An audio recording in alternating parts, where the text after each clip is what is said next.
Kif kien mistenni il-bieraħ fil-Parlament għadda l-vot ta' fiduċja fil-Gvern, 35 vot favur u 34 vot kontra.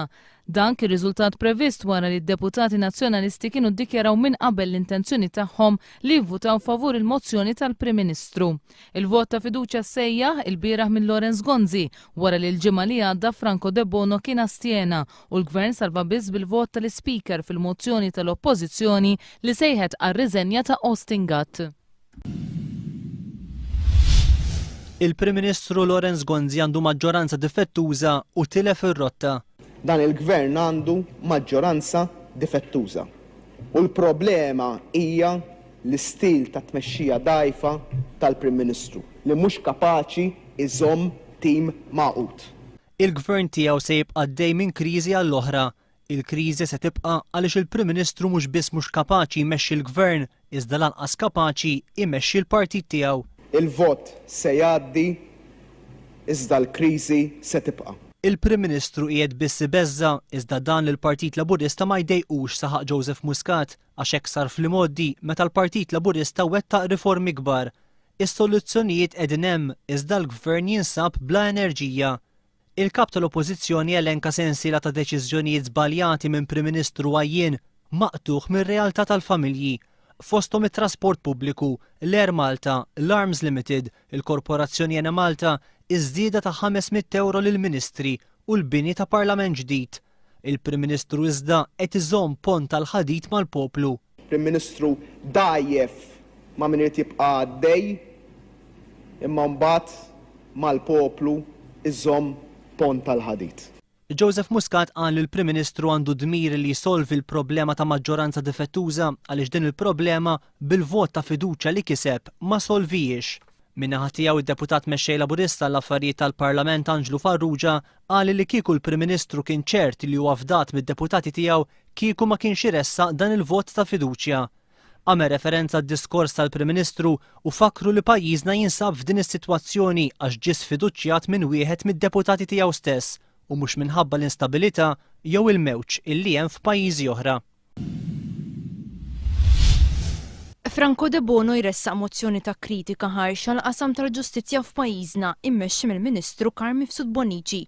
Il-mozzjoni ta' Franco De Bono telenka 22 punt ta' kritika l-qasam tal-ġustizzja li ma' punti huma kritika diretta għall-opera tal-Gvern fil-qasam tal-ġustizzja. Fost dawn hemm il-liġi li tagħti dritt tal-avukat waqt l-interrogazzjoni. Il-mozzjoni li titlob għal riforma immedjata mill-Gvern fil-qasam tal-ġustizzja tresqet fuq inizjattiva personali ta' Franco De Bono u jirriżulta li ħasdet lill-Prim Ministru u tmexxija tal-Partit Nazzjonalista. Ma kontux tafu ġifieri? Le. Ġifieri laqas il-bieraħ ma ġiġ diskussa jew ta' xejn. Le. Ma kellna l-ebda kuntatt u jien ħanitkellem fuq hekk. Jiena ma kelli l-ebda kuntatt minn ħata Franco De Bono li kien ħajamel ħajprezenta l-mozzjoni. Fil-mozzjoni tiegħu Franco De Bono għamel appell biex id-demokrazija, il-libertajiet u drittijiet fundamentali f'pajjiżna jitħadmu b'mod aħjar. Jistqar li dan kien iż-żmien opportun biex imexxi l qudiem il-mozzjoni wara li jagħmel numru ta' appelli kemm internament fil-Partit Nazzjonalista. Appelli li dejjem waqgħu fuq widnej torox. B'dan il-pass ta' Franco De Bono fl-istess jum li l-Gvern talab vot ta' fiduċja, kompli jiżdied is-sentiment ta' sfiduċja mid-deputati nazzjonalisti lejn it-tmexxija ta' pajjiżna. Din id-darba dwar il-mod kif qed jitmexxa l-qasam tal-ġustizzja. Minkejja dan Franco De Bono xorta waħda se jivvota favur il-mozzjoni ta' fiduċja tal-Prim Ministru. Matul is-sena li għaddiet, aktar minn 900 ħaddiem self-employed kellhom jalqu n-negozju tagħhom minħabba nuqqas ta' xogħol. Dan kien konfermat mill-Ministru Dolores Cristina fil-Parlament meta kienet qed twieġeb għal mistoqsija parlamentari tad-deputat mexxej Laburista Anġlu Farrugia. 925 self-employed kienu mġela jieħdu din id-deċiżjoni għaliex ma kellhomx biżżejjed xogħol.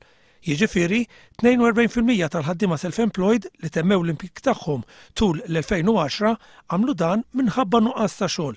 Fil-waqt li s-sena li għaddiet, in-numru ta' ħaddiema self-employed naqsu b'2171 ruħ, dawk reġistrati ġodda kienu 322. John Polidano ta' 61 sena sit il-ħanut ta' ritratti Oxford House f'Raħal Ġdid il-ħadd fil-għaxija ħareġ mill-ħabs wara li skont tas-sentenza tiegħu. Oġġarjament, Polidano kien weħel omru l-ħabs wara nistabħati bil-qtil involontarju ta' u bina f'esplużjoni li seħħet f'Raħal Ġdid. 4 snin ilu iżda din is-sentenza kienet mibdula għal 20 sena ħabs mill-qorti tal-appell. Dakinhar tal-esplużjoni tilfu ħajjithom Yvette Bonnici ta' 24 sena u Binna Xon ta' 18 il-xar. F'Diċembru tal-2007 l-Qorti tal-Appell preseduta mit 3 mħalfin kienet qalet li minkejja l-att kien wieħed kriminali l-intenzjoni tal-akkużat ma kienitx waħda diretta bil-ħsieb li jwettaq qtil. Bejn il-ġimgħa u l-ħadd li ġej grupp ta' żgħażagħ mill-Gudja ser jorganizzaw festa l-volontarjat attività li fiha se tiġi ċelebrata l-valur ta' solidarjetà f'pajjiżna. Numru ta' żgħażagħ se joħonqu kull rokna ta' din il-lokalità għall-attività Ġej Challenge f'maratona ta' 60 siegħa. Madwar 40 organizzazzjoni se jnaqdu flimkien biex jaqsmu l-esperjenzi tagħhom. L-għan ewlieni huwa li l-pubbliku jkun infurmat aktar dwar dak li qed jiġri fil-qasam tal-volontarjat f'pajjiżna. Waqt din l-attività l-Iskola Primarja tal-Gudja li ser tinbidel f'żona ta' camping għaż-żgħażagħ ser ikollhom ukoll l-opportunità li jesebixxu l-arti tagħhom fuq diversi stands li se jintramaw madwar il-lokalità.